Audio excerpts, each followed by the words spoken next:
Thank you for watching videos by Jeff Sibelius and landandairphotos.com. It's mid-2018. Are you looking to buy a drone right now? I'm going to talk about some of the more popular drones on the market to help you decide which one is right for you. In this episode, I'm going to talk about drones that cost below $700. In the next episode, I'll talk about drones that cost over $700. So, budget drones. Let's get started.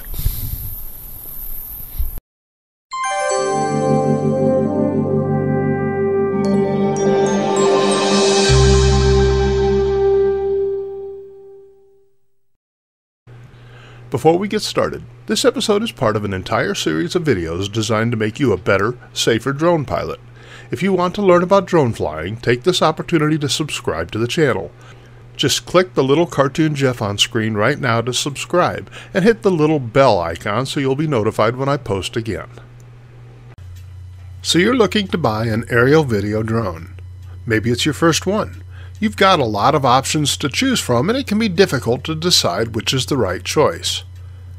I did a video some time back where I compared the video output from several different drones. I'll link to that video in the upper right corner of the screen now. That video demonstrated very dramatically that you don't have to spend top dollar to get great video from a drone. As a new pilot, you should be less concerned about the specs and stats for the various drones' camera sensors, and more concerned with the drone's total price, features, and reliability.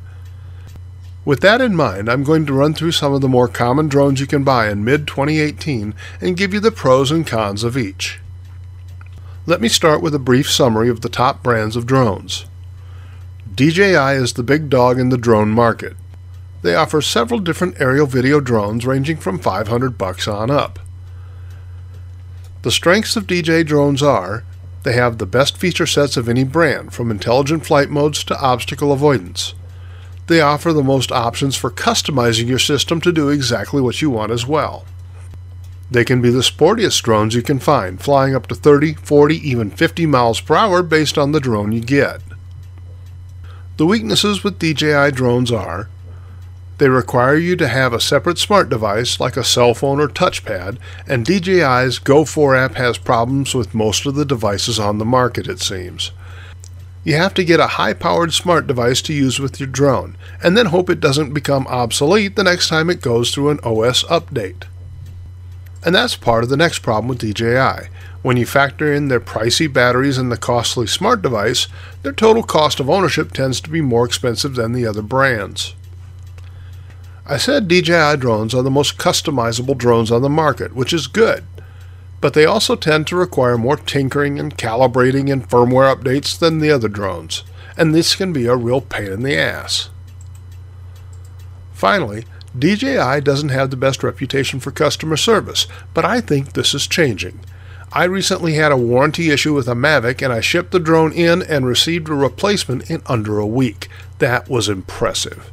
Follow the link in the upper right corner of the screen now for a video that covers my warranty experience. Yuneec is another popular drone company.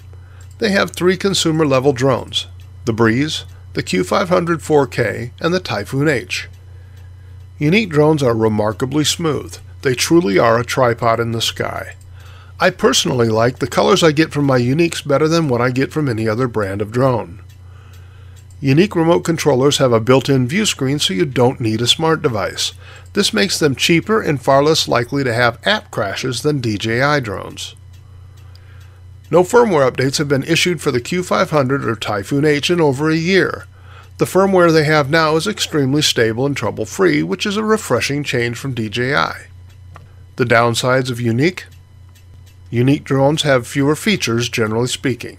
Only the Typhoon H has a feature set that comes close to DJI. Yuneec drones have much less range than DJI drones. You are far more likely to lose your video sync with a Yuneec than a DJI. Historically, Yuneec has been excellent for customer service. They went through a real down cycle last year, 60-minute wait times on phone calls and 2 months to get my drone serviced, but based on recent experience, it appears they may have that turned around. Autel Robotics has released the X-Star and the X-Star Premium and will hopefully release their Evo drone very soon. Autel drones are known for their orange color scheme, which makes them easier to see in the sky. They require the use of a smart device, but their software doesn't seem to have as many issues as the DJI Go 4 app. Autel is renowned for its fantastic customer service. Unfortunately, the company has been slow historically to issue firmware updates to fix problems or add new features. This has frustrated its loyal customers. Customers are also frustrated that their new drone, the Evo, is taking longer to release than what was suggested earlier this year. Finally, we have Parrot. Parrot is a French company that has been in the drone business for some time. The earlier drones have not been as popular for a few reasons. A fixed camera rather than one you can tilt, comparatively high prices, a Wi-Fi transmission system that was sometimes problematic, but they've recently announced a new drone called the Anafi, or Anafi, that sounds extremely promising. I'll talk more about that in a few minutes. There are other brands of drones. Personally, for the new pilot, I suggest sticking with DJI, Yuneec, or Autel, or possibly the new drone from Parrot. So let's run through the drones from these companies. In this episode, I'll cover the drones that cost $700 or less. I'll release a separate episode to cover the drones from $700 on up. Starting with the lowest priced drones, you have the DJI Spark and the Yuneec Breeze. I don't recommend the Breeze because it's way too limited in its capabilities. You can also find the discontinued Parrot Bebop in this price range. This drone is a few years old, and because of its limitations, it is not competitive with other choices in this price range. So, like the Breeze, I can't recommend that you buy it. For the money, the DJI Spark is a remarkable little drone. I got a loaner Spark from acesdeals.biz and I had a lot of fun flying it around. It had a decent range and nice quality video for a drone at this price, and it's so small you can take it with you anywhere. The Spark's range doesn't compare to the other drones I'll discuss, but you can still get it out there several hundred feet safely. It only has a 2-axis gimbal, which performed better than I expected. You can control it with hand motions, a feature I think is really stupid, and you can operate it using your cell phone as an RC. That's another feature I thought was stupid, but it actually worked pretty well. If you're looking for a low-cost drone for playing around with, as a first learner drone, or to grab family videos, the DJI Spark is a great choice. Be sure to factor in the cost of a remote controller, an extra battery or two, and a good quality smart device that behaves with DJI's app. Another great entry drone is the Yuneec Q500 4K. The Q500 4K is slow and stable, and it shoots beautiful video. This is a discontinued drone, but you can still find it for the same price as the Spark. And it doesn't require a smart device, so it works out to be a cheaper solution in the long run. The Q500 4K has less range than the rest of the drones I'll discuss, and it has far fewer features. Most notably, it has no obstacle avoidance or intelligent modes. It's also really big, so it's not easy to carry around, and it doesn't do well in the wind at all. But the video quality is excellent, and it has very few issues. By the way, there are 4 versions of this drone: the Q500, Q500 Plus, and the Q500 Typhoon G, along with the Q500 4K. You should only buy the Q500 4K, which comes with the Seago 3 camera. The Q500 and Q500 Plus are almost exactly the same drone as the Q500 4K, but their cameras are not good at all. The Typhoon G doesn't come with a camera at all. It uses earlier versions of the GoPro camera, which just doesn't compete with the Q500 4K's Seago 3. Another excellent drone below $700 is the Autel X-Star Premium. The X-Star Premium is very similar to the Phantom 3 Pro drone. It shoots at 4K resolution at 30 frames per second and offers some intelligent flight modes, including waypoints. The X-Star Premium offers some advantages over the Phantom 3, most notably its bright orange color, which makes it much easier to see in the sky. New pilots will definitely enjoy this advantage. The Autel Starlink app was more reliable for me than the Go 4 app was, and the no-fly zone functions were less intrusive as well. The X-Star Premium does not offer obstacle avoidance, so if that feature is what you want, you need to look elsewhere. Autel is renowned for its customer service, which includes live phone support 7 days a week. I found this reputation to be accurate when I called them. They were extremely responsive and helpful. The only black mark on Autel is that it has been extremely slow to get firmware updates out, which frustrated many of its owners. While DJI puts out too many firmware updates, Autel doesn't do it often enough. The X-Star Premium is an excellent budget drone, particularly for beginners. That said, I would not pay full retail for this drone. $800 or $900 will get you a more modern, more capable system.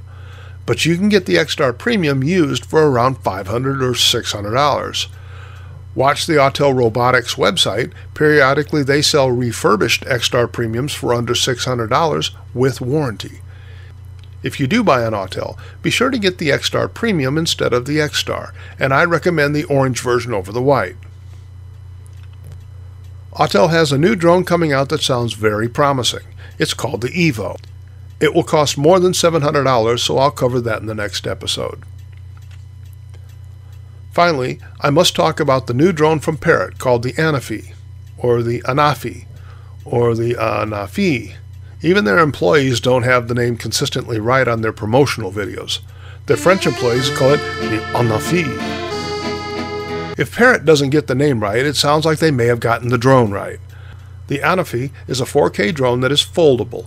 It weighs a little more than the Spark, but will still weigh less than 12 ounces. It's supposed to handle winds of up to 31 miles per hour and fly at 33 miles per hour. The specs for this drone are amazing. The camera shoots 4K video at 30 frames per second, or 1080p video at up to 60 frames per second. The Mavic Air does better on both of these specs.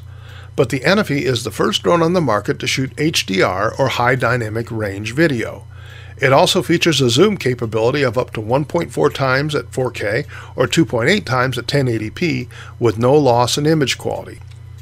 The Anafi is also the first drone with a camera that pans 180 degrees up and down.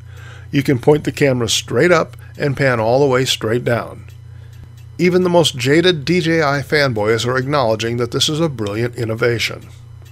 The Anafi will have some limitations. It uses a Wi-Fi transmission system, but Parrot says it will have a range greater than 2 miles. We'll see. But the Mavic Air uses a Wi-Fi system and it can go a long way, so maybe. The Anafi also has no obstacle avoidance systems, which is an unusual omission for a drone released in 2018. Finally, its gimbal is not a true 3-axis gimbal. Instead, it has a 2-axis gimbal with digital stabilization to handle yaw movement. The Spark uses something similar, and I was actually surprised at how well this approach worked. Amazingly, this drone costs $699, which is less than its closest competitor, the Mavic Air, by $100. The specs are great, but the proof will be in the performance. We'll see if the Parrot is as good as its specs lead us to believe. Hopefully, we won't have to wait too long to find out. The Anafi is supposed to be out in early July, and you can pre-order it today. There are a lot of people talking about the Anafi in the drone community, so if you want one anytime soon, you should probably pre-order it now. I have one on pre-order, and I'll be doing tests and tutorials for it, so stay tuned to this channel for more information. In the next episode, I'll discuss the rest of the drones in my lineup, including the Mavic Air, Mavic Pro, Autel Evo, Yuneec Typhoon H, and DJI Phantom 4 Pro. Be sure to subscribe so you know when that video is released. Hey, if you decide to buy a DJI drone, I can save you some money. Order your drone, batteries, and accessories from acesdeals.biz. Use the coupon code JSLAP when you order, and you'll get a discount off everything in their store. Remember, DJI does not honor their warranty if you buy from someone other than an authorized dealer. Aces Deals is an authorized DJI dealer. They ship worldwide. You get a discount for watching this video. This is pretty much a no-brainer. Follow the link in the description below or call Aces Deals. Be sure to use the coupon code so you get the discount. Stop! Before you go, hit the subscribe button and push that like button too. Down in the description you'll find a link to my Facebook group. Join the group and let's talk. Finally, on screen is a playlist with a whole bunch of drone videos, so click on that to see all the news, reviews, and tutorials I put together just for you. Get all that done? Okay, you can go now.